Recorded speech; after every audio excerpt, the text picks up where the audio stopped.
Praise the Lord. Bible मनन के लिए निकालते हैं मत्ती रचित सुसमाचार 21वां अध्याय 18 से लेकर 22 तक, और उसमें का हम 19वें पद के बारे में हम मनन करेंगे।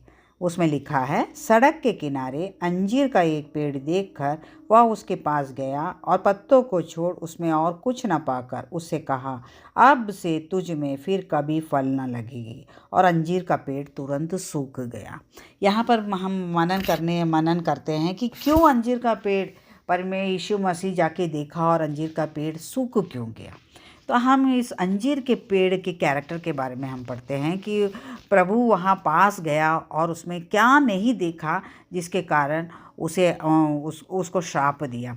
तो हम पहले अंजीर के पेड़ के बारे में हम मनन करते हैं, बायोलॉजिकली हम उसके बारे में मनन करते हैं कि अंजीर के पेड़ में क्या होता है कि फल अंजीर के पेड़ एक ऐसा पेड़ है जिसमें पत्ते आने से पहले उसमें तक्ष कहते हैं कि तक्ष बोलने से ईयरली फिग जिसे कहा पहले आता है, जो ईयरली फिग जिसे कहते हैं तक्ष कहा जाता है, वो पहले आता है। और वो कैसे होते हैं, जो छोटे खाने योग्य अंजीर पत्तों से पहले बनने लगता है। अंजीर पत्तों से पहले बनने लगता है। और ये शुरुआती वसंत ऋतु जो है मार्च अप्रैल के महीने में दिखाई देता है। और उसके बाद जब ये ईयरली फिग जो आ जाता है, जो तक्ष आ जाता है, उसके बाद पत्ते निकलने लगते हैं, पूरे पत्ते उस अंजीर के पेड़ में आने लगता है। और उसके बाद जब पूरे पत्ते निकल जाते हैं तब फिर गर्मियों में जैसे जून और अगस्त में फल लगने लगता है। तो यहाँ पर यीशु ने दूर से देखा कि उसमें बहुत सारे पत्ते हैं, बहुत अंजीर का पेड़ पत्तों से भरा है लबालब। तो उनको ऐसा लगा कि इसमें ज़रूर फल है। ईयरली फिग, ईयरली वो एक साइन होता है, ईयरली फिग आ गया मतलब इसमें पक्का ज़रूर फल आने वाला है।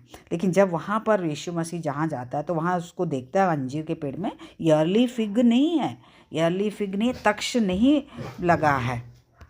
इसीलिए जब यीशु मसीह जब अंजीर के पेड़ के पास गया, क्योंकि वो दूर से तो बड़ा स्वस्थ दिख रहा था, फल देने की आशा वाला दिखाई दे रहा था, लेकिन जब यीशु मसीह पास गया तो देखा उसमें फल नहीं है, वह बांझ है और धोखे वाला था। मतलब दिखावा दिखा रहा था कि मैं बहुत फल देने वाला हूँ, एक दिखावे का था। तो यहाँ पर उसने इसको देखकर यीशु मसीह उसको श्राप देता है। यहाँ पर पत्ते क्या कर दिखा रहा था कि ये पत्ते मेरे में बहुत, पत्ता दूर से क्या दर्शा रहा था कि मेरे में बहुत फल है। और पर जैसे उसके पास गया तब पता चला कि उसमें फल नहीं है, दिखावे का पत्ता था। उसी प्रकार हमारा जीवन अगर इसी तरह अंजीर के पेड़ के समान है तो निश्चय प्रभु हमें सुखा देगा। क्योंकि हम पढ़ते हैं ना यूहन्ना रचित सुसमाचार 15:2 में लिखा है, जो डाली मुझ में है और नहीं फलती है उसे वह काट डाल देता है। क्योंकि अक्सर हम लोग बड़े गर्व से कहते हैं कि अरे मैं क्रिश्चियन हूँ, मैं ईसाई हूँ। हम लोग बहुत गर्व से कहते हैं। क्या हमारे जीवन में वो आत्मिक फल है जो यीशु मसीह चाहता है? हमारे जीवन में वो आत्मिक फल उग रहा है, लगा है? क्योंकि हम लोगों के लिए जी रहे हैं। क्योंकि जिस प्रकार ये फिग ट्री, अंजीर का पेड़ जैसे दूसरे को दूर से देख के लग रहा है कि इसमें बहुत फल है, बहुत आत्मिक फल है, ऐसे हमारे जीवन में भी दूर से देख के ऐसा लग रहा है कि आत्मिक फल है, और हम अंदर पास जब आते हैं तो हमारा जीवन खोखला है, आत्मिक शून्यता है।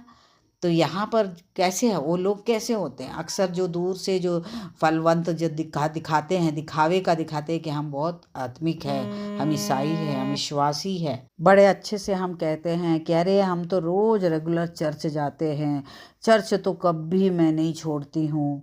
जो और लोगों के बीच में हम जब भी प्रार्थना के लिए बोलेंगे तो हम बड़े अच्छे से प्रार्थना करते हैं, क्योंकि लोगों को दिखाना चाहते हैं कि हम बहुत अच्छा प्रार्थना करते हैं। टाइट देख के, दशांश देख के, ये दान देकर हम लोगों को बताते हैं कि हमने इतना दिया, इतना दिया। जबकि प्रभु कहता है जब तेरा राइट हैंड देता है तो लेफ्ट हैंड को मालूम नहीं होना चाहिए। बाइबल पढ़ते हैं हम लोगों को दिखाने के लिए, बहुत अच्छे से हमको बाइबल पढ़ते हैं, लेकिन बाइबल पढ़ते हैं तो उसकी गहराई से पढ़ते हैं कि नहीं, वो नहीं नहीं है। फैमिली प्रेयर करते हैं, हमारे फैमिली प्रेयर में बैठे रहेंगे, वहाँ पर भी लड़ाई नुस्ख निकालना, दोष लगाना, ये नहीं कि हम आदर से वहाँ बैठ के प्रार्थना करें। जैसे ऐसे रूटीन सिर्फ नाम के लिए हम फैमिली प्रेयर करेंगे तो ये सब कोई फल नहीं लागे, सब बांझ है, ये सब बैरन है, अब उसमें फल नहीं है इसमें। तो हमको क्या करना है कि हमको जब भी हमको प्रभु को खुश रखने के लिए हमको प्रभु के हिसाब से रहना है। अगर हम प्रेयर करेंगे, दिल से प्रेयर करो, आंसुओं से प्रार्थना करो, घरों कमरे में रहकर आप इंडिविजुअली आप सबके लिए प्रार्थना करो। लोगों को बताने की ज़रूरत नहीं कि आप किसके लिए क्या प्रार्थना करें, कैसे आपको बोझ है, आप घर में आप अपने इंडिविजुअली अकेले में आप प्रेयर कीजिए। दशांश दे रहे हैं, मत बोलिए किसी को दशांश दे रहे हैं। चर्च जा रहे हैं तो लोगों के लिए मत जाइए, परमेश्वर मेरा प्रभु वहाँ पर है, मैं आज प्रार्थना आराधना करूँगा तो प्रभु मेरा प्रार्थना सुनेगा। आज मैं उस प्रभु से मिलने जा रहा हूँ, उस विश्वास से जाइए आप। और प्रार्थना कर रहे हैं तो दिल से करिए कि कौन क्या देख रहा है क्या है वो मत देखिए आप। और फैमिली प्रेयर हमेशा आदर से होना चाहिए। आप फैमिली प्रेयर में बैठ रहे हैं तो आप ये सोचो कि आपके बीच में परमेश्वर त्रिएक पिता आपके प्रेजेंस में है। ये डर, ये भय हमारे जीवन में होना चाहिए। और दशांश जब हम दे रहे हैं तो कभी भी हम ये ऐलान करके कि मैंने ये दान दिया, मैंने वो दान दिया, कभी नहीं। आपका प्रभु जाने बस वही आपको खुशी होना चाहिए। क्योंकि प्रभु ने क्या लिखा बोला है मत्ती रचित सुसमाचार 25 के 33 में क्या लिखा है, किस प्रकार उसने भेड़ और बकरियों को अलग किया न्याय के दिन में। 33 में वहाँ लिखा है ना, वह भेड़ों को अपने दाहिनी और बकरियों को बाईं ओर खड़ा किया। हम किस कैटेगरी में आते हैं, भेड़ के कैटेगरी में आते हैं कि बकरी की कैटेगरी में आते हैं। प्रभु कहता है फल आत्मिक फल देने वाले हम बने करके। क्योंकि प्रभु कहता है 35 में मत्ती रचित सुसमाचार 25 के 35 में लिखा है, क्योंकि मैं भूखा था और तुमने मुझे खाने को दिया, मैं प्यासा था तुमने मुझे पानी पिलाया, मैं परदेशी था और तुमने मुझे अपने घर में ठहराया, मैं नंगा था तुमने मुझे कपड़े पहनाए, मैं बीमार था तुमने मेरी सुधि ली, मैं बंदीगृह में था तुम मुझसे मिलने आए। तो ये सब परमेश्वर की इच्छा, परमेश्वर की खुशी, परमेश्वर के लिए हमको करना है, ना कि हम ये सब करके ऐलान करें, लोगों को बोले, कभी नहीं। प्रभु कहता है अगर तू मेरे लिए किया है तो मुझे मालूम होना चाहिए। लोगों के वाहवाही नहीं लेना है हमको, लोगों की वाहवाही लूटना नहीं है। तो यही है इसका सारांश कि हमारे जीवन में फलवंत होना, हमारा आत्मिक जीवन हमेशा फलवंत होना चाहिए। इस वचन से, इस मत्ती रचित समाचार 21 के 18 से 22 से हमें एक ही चीज़ हमको बताता है प्रभु हमारे प्रभु में ये बताता है कि हमारा जीवन फेथ विदाउट फ्रूट जो होता है खाली रहता है। मतलब फल रहित विश्वासी खाली होता है, यानी बांझ होते हैं, उसमें कोई फल नहीं होता है। और appearance without substance is worthless, यानी सार के बिना केवल दिखावा व्यर्थ होता है। तो सरल शब्द में यही है कि पत्ते के बिना फल, पत्ता दिख रहा है लेकिन अगर उसमें फल नहीं है तो एक झूठा वादा है। हम प्रभु के सामने धोखा दे रहे हैं, प्रभु को धोखा दे रहे हैं।